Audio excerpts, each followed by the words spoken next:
现在呀，整个行业都在冲向硅碳负极，能量密度高，前景广阔，就像是一场新的淘金热。但是呢，我看到很多新入局的朋友都在犯一个几乎致命的错误，他们把所有的钱和精力都投资在了金粉上，却忽略了那个最容易让你颗粒无收的陷阱。嗨，大家好，我是 Scarlett， 一名专注解决石墨材料工艺难题的博主。我背后呀是拥有大量生产研发经验的中国技术专家团队。我特别理解像在澳大利亚、中东的很多朋友，你们有资源、有决心，非常想抓住硅碳负极这个风口，实现弯道超车。这个想法呢非常棒但正因为如此，你们才更需要避开我们已经走过的弯路。今天我们就来揭开这个陷阱。这个误区是什么呢？就是大家都在痴迷于研究硅本身，纳米硅多孔硅、氧化亚硅等等等等，但是他们忘了，再好的金粉也需要经过高温提纯才能变成真正的负极材料。我打个比方你用一个完全密封的钢管去烤面包，会发生什么？面包膨胀不起来，对吧？水蒸气出不去，最后你得到的是一个又湿又硬的面疙瘩。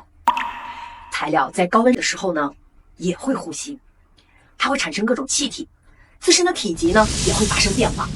如果你还在用传统烧石墨的思路，用一个致密的不透气的干锅去捂着它，那么结果呢就会跟烤面包一样，内部压力剧增，反应不均匀，材料和干锅壁烧结在一起，甚至可能直接导致干锅开裂。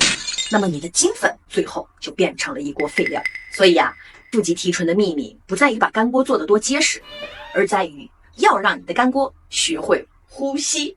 听到这里呢，你可能有点懵，会呼吸的干锅那是什么？别急我给你一个今天就能用的诊断方法。你现在就去打电话给你的工厂负责人，问他2个问题。第一，我们出炉的负极材料是不是经常和干锅内壁发生粘连？如果是，这就是非常典型的呼吸不畅，材料和干锅壁发生了负反应。第二呢，也是更关键的，就是把干锅里的粉料倒出来看，它是不是均匀、松散、有流动性的粉末，还是说在干锅的中心或者底部总有一些坚硬的结块，需要人工敲碎它才能用。你甚至可能会发现这些结块的粉末和表层的粉末颜色也有那么一点细微的差别。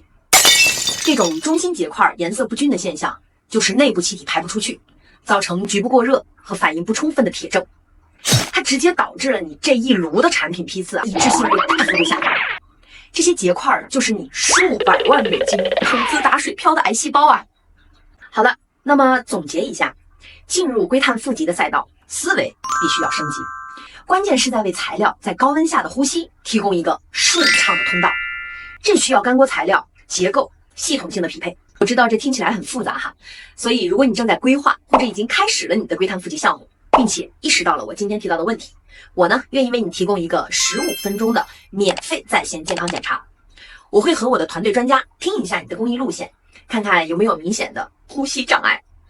名额有限，感兴趣的朋友请点击下方链接申请。如果你也在处理硅基材料时遇到了非常大的挑战，那它是什么呢？在评论区告诉我。我是 Scarlett， 一名专注解决石墨材料工艺难题的博主。我们下期见。